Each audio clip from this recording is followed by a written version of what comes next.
kenapa bikin food forest, ada kemirisan sebetulnya. Walaupun kita di kampung, banyak tanaman yang bisa dimakan, sayur itu harus kol, harus sawi, dan harus dibeli. Kalau nggak beli dari warung, itu seperti tidak menyediakan makanan buat di rumah.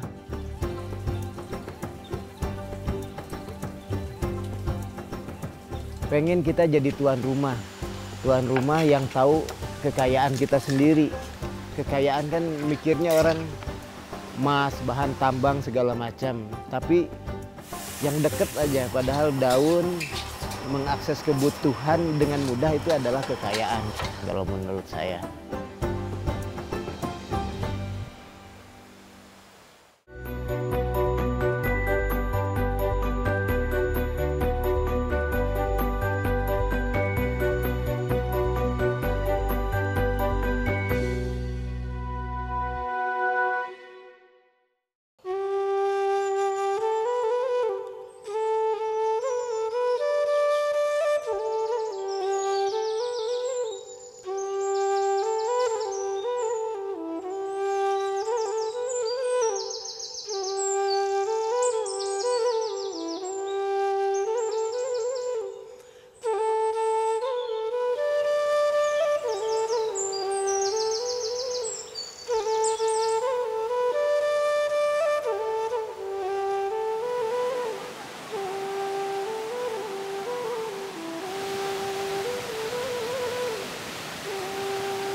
Halo, selamat siang.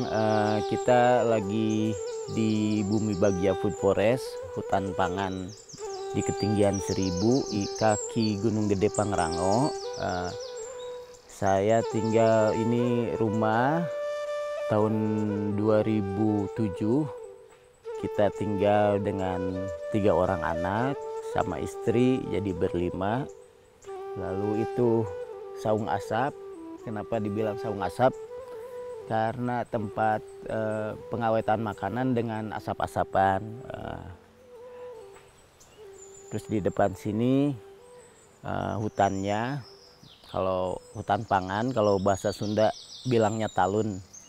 Nanti kita mau coba ke bawah cari buat makanan, buat makan siang.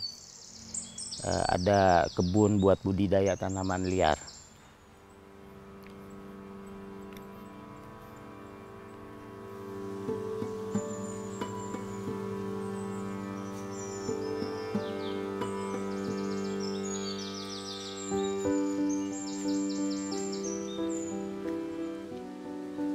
Nama saya Isep Kurnia. Kesibukan sehari-hari sekarang ini masak kalau ada tamu, terus nanam-nanam. Kadang masuk ke hutan nyari tanaman kayak gitu, sama ngajak orang main ke hutan.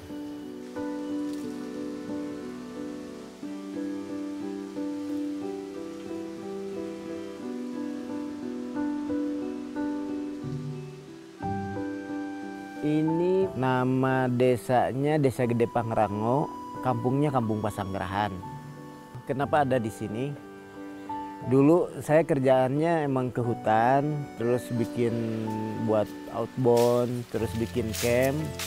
Akhirnya ya daripada pulang pergi, kebetulan istri juga suka lihat gunung. Jadi tahun 2006 itu kita beli lahan ini, lalu nanam pohon-pohonan, dan kita udah memutuskan tinggal di sini sambil berkebun.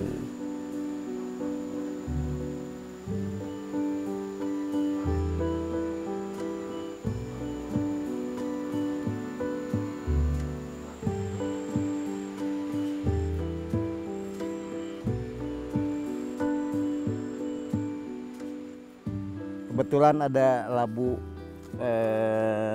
udah mateng, terus mau kita masak di asap. Ini labu parang Nah, biasanya labu parang itu dalamnya orange. Ini tanaman ngerambat sebetulnya si labu itu. Ada yang nempel ke tanah, terus dia ngerambat ke pohon jadi media rambatannya. Kita nanamnya kalau bahasa kerennya food forest, tapi kalau di Sunda namanya talun. Talun atau food forest itu sistem tanam mengikuti pola hutan. Jadi kayak dibiarin kayak di hutan kayak gini. Ininya banyak rumputan segala macam, biarin aja. Di bawah naungannya ada singkong. Kenapa dibiarin? Biar ngejaga kelembabannya. Walaupun musim kemarau tetap lembab. Masih ada airnya kayak gini. Dan itu menjaga iklim suhu di sekitarnya tetap basah ya. Di sini dulunya hutan bambu, kita bikin terus mengadopsi sistem hutan. Seperti bagaimana layaknya tumbuhan tumbuh di hutan, dan biar ekosistemnya terjaga, masih banyak kupu-kupu, ulat. Nah, itu yang membantu semua terjaga.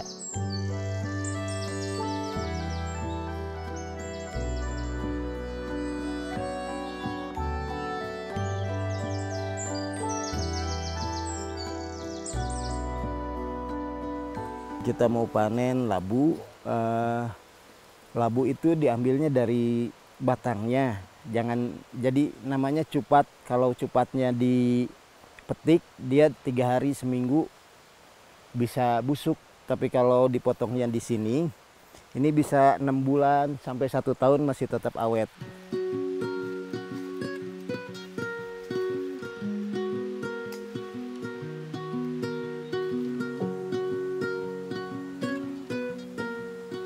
Food forest, ngobrol food forest. Dulu kan pengennya bikin hutan pangan, jadi buah-buahan yang bisa kita makan, terus semua tumbuhan buat dikonsumsi sendiri. Tapi setelah ada naungannya, pohonnya ada naungan, semua terhubung. Yang datang ya lutung, surili, burung, tupai. Nah, oh, ternyata makanan itu bukan buat cuma kita, tapi yang lain juga perlu makanan. Ya udah, nggak apa-apa, buat mereka aja. Kita masih ada makanan yang lain.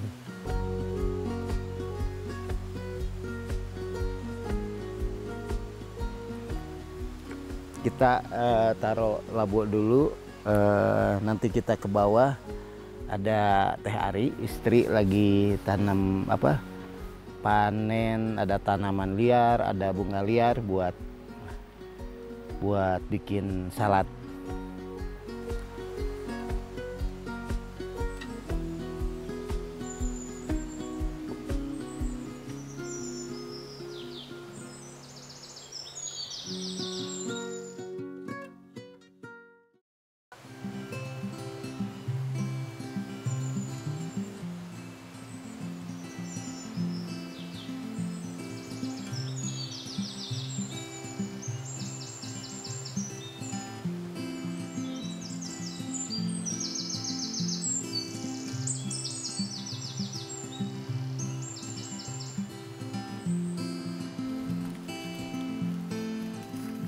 Bu, ini jang bandrek,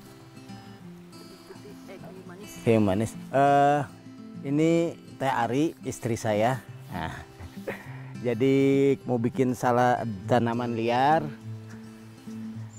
Ini ada daun bolostrong atau tesplong. Kita cuman naruh media gini, biasanya tanaman-tanaman liar tumbuh.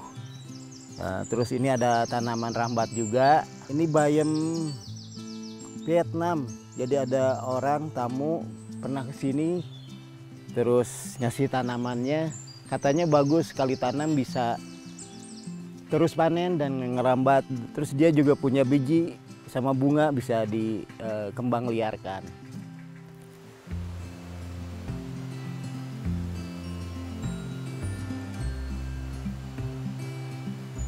Kenapa bikin food forest juga gini, ada kemirisan sebetulnya. Walaupun kita di lahan di kampung, banyak makanan, tanaman yang bisa dimakan. Tapi ketika ngomong tentang sayur, terdengar kemirisan ya. Sayur itu harus kol, harus sawi, dan harus dibeli dari warung. Dan kayak ada ritual, kalau nggak beli dari warung, itu seperti tidak menyediakan makanan buat di rumah. Jadi ada ritual itu. Lalu kami bikin kayak dapur terbuka, terus ngedengar cerita-cerita dari orang tua dulu. Oh, daun ini bisa dimakan. Lalu saya coba bikin makanan dari itu, diolah lagi. Terus yang dulunya lalap ya dibikin, namanya diganti jadi salad, sambalnya dicampurin kayak gitu. Intinya pengen kita jadi tuan rumah. Nah, tuan rumah yang tahu kekayaan kita sendiri. Orang kekayaan kan mikirnya orang emas, bahan tambang segala macam. Tapi yang deket aja, padahal daun mengakses kebutuhan dengan mudah itu adalah kekayaan kalau menurut saya. Ada daun walang. Ini daun walang biasa kita bikin sambal, bikin bumbu nasi goreng. Rasanya kayak koriander, tapi kehebatannya dia kena panas, nggak berubah rasa sama berubah aroma. Dulu biasanya dipakai lalap kalau orang sini, buat orang habis ngelahirin biar nafsu makannya banyak, katanya dikasih rebusan daun walang.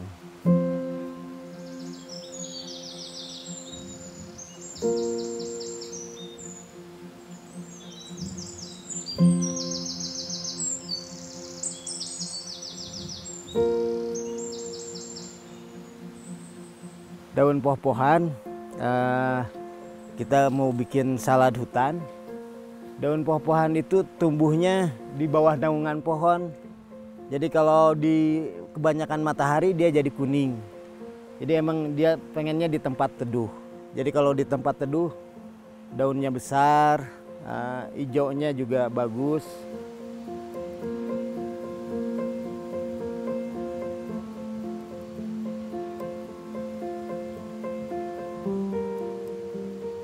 Saya dan istri saya kan hidup dari area sini, kehidupan kita dari sini. Pengennya kita nggak mau mendolimi apa yang telah memberi sama kita. Kita berbatasan dengan Taman Nasional sebagai sumber air.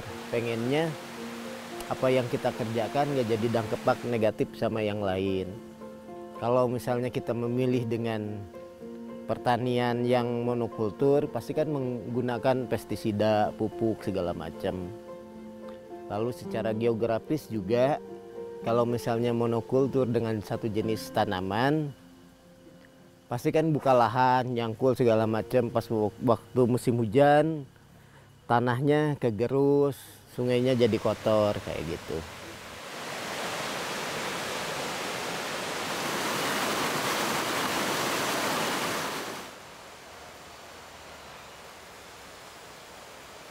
Ini kucai sama bawang nanti buat mepes tahu, dicampur sama pepes tahu.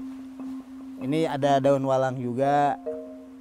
Terus ini sengaja daun-daunannya ditaruh di sini jadi mulsa, biar kelembabannya terjaga. Ini udah tua kucainya. Orang bilang lemkio ya.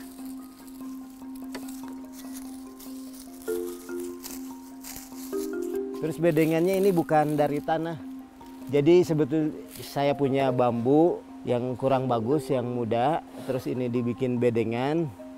Terus ini kumpulan humus-humus. Jadi daun-daun serasa dikumpulin.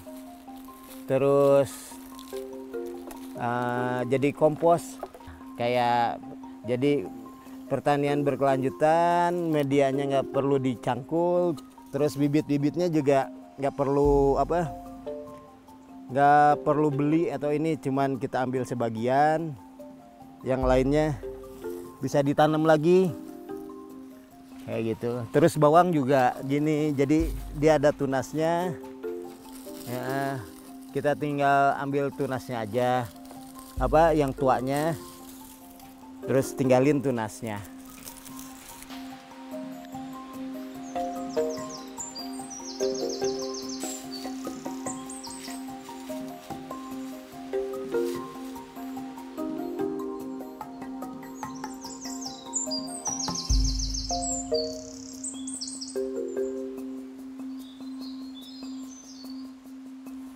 Ini lemkionya udah ada, bawangnya udah ada, kita mau bikin pepes-pepesan, tapi pepesnya itu biar nggak nyampah, terus langsung bisa dimakan.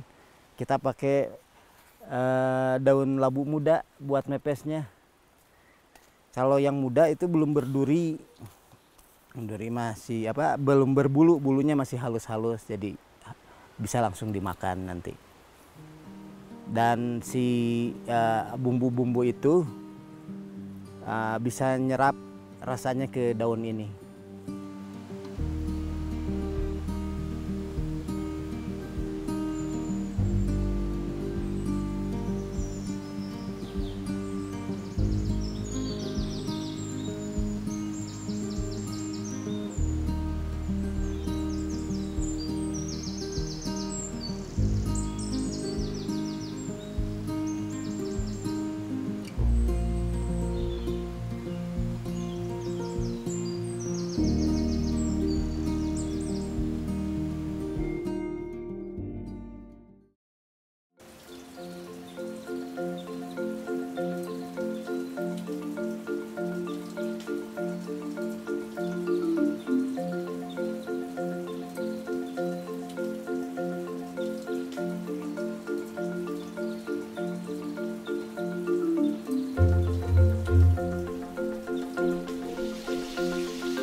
Selama di sini ya kita nggak bosen ngelihat udara, terus ngelihat awan, cukup dinamis ya.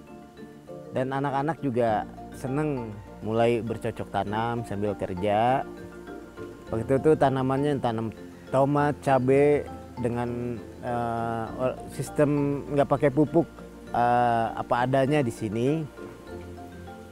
Nah hasilnya ngelimpah, tapi buat dijual itu kayaknya nggak masuk akal karena harganya murah ya. Asalnya berbagi sama tetangga, tapi semua juga sama, tetangga juga berlebihan. Akhirnya saya bikin pengasapan, gimana cara ngawetinnya buat lama, lalu juga biar nilainya bertambah. Lalu kita bikin pengasapan, terus cabenya diasap, tomatnya diasap, semua akhirnya diasap dan bikin kayak chili oil, akhirnya bisa bertahan lama kayak gitu.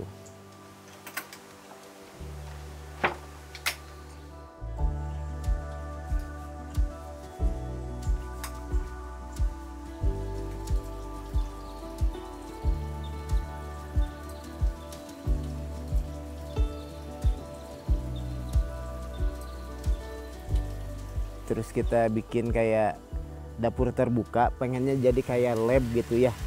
Lab terus kayak base camp, suasananya emang dibentuk kayak base camp. Dulu saya emang suka jalan-jalan, terus mengakomodir orang buat penelitian, buat ekspedisi, dan tugas saya nyiapin makan, ngasih orang makan sama nyiapin tidur. Akhirnya karena mungkin keahlian saya cuma di situ, ya akhirnya gimana cara sharing sama yang lain kayak gitu.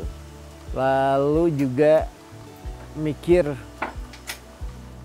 kalau dari pertanian aja mungkin dengan lahan terbatas itu tidak cukup, sehingga kami memikir gimana cara naikin value dari hutan tersebut, dari hasil tanam tersebut. Jadi kita nggak jual daunannya, tapi kita jual ya udah diolah, bikin salad sengaja sebetulnya lalaban sama sambal, tapi biar keren lah sedikit namanya jadi salad hutan.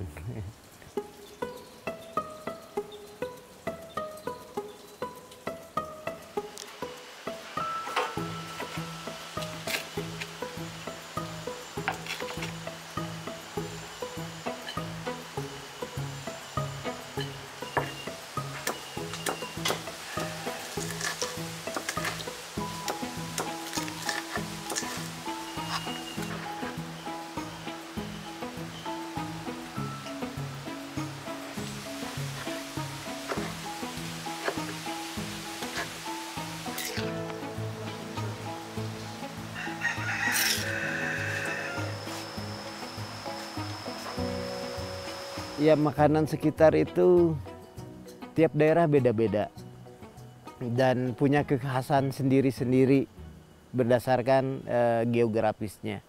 Jadi pengen juga kenapa Bumi Bagja bukannya nama tapi kayak movement, kayak dapur tengah hutan itu bisa dibawa ke Kalimantan, Sulawesi, Sumatera. Kita punya 54 taman nasional dengan keanekaragaman yang berbeda-beda.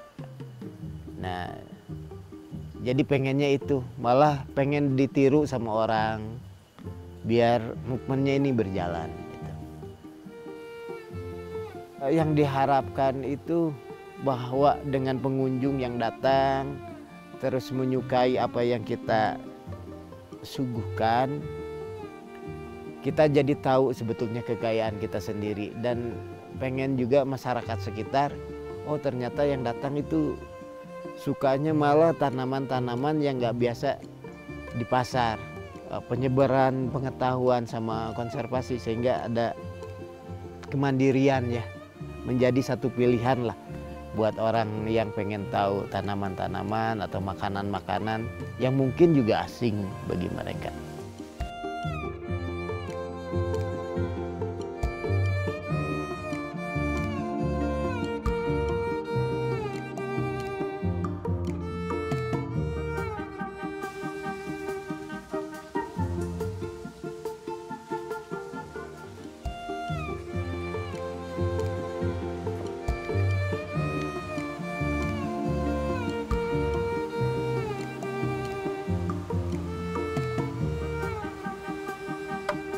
Yang muda, yang tua.